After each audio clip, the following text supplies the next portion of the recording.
Hello everyone, welcome back to our channel. We are back again with a new video Python program to check whether a number is positive or negative. So let's start it. In the first line we are taking a user input.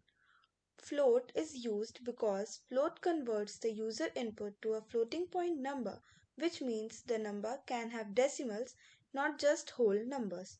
Then in the next line, this checks if the number is greater than 0, which means it is a positive number.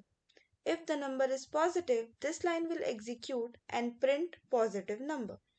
Then in the elif part, this means that if the first condition is false, then this condition will be true.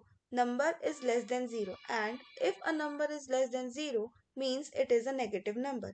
Hence it will print this line negative number.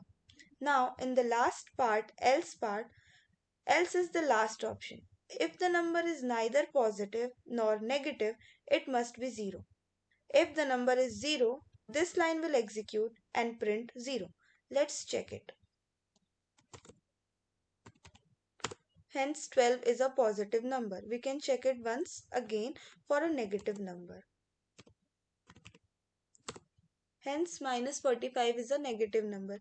We can check it for 0 also. Hence it shows 0. So thanks for watching this video.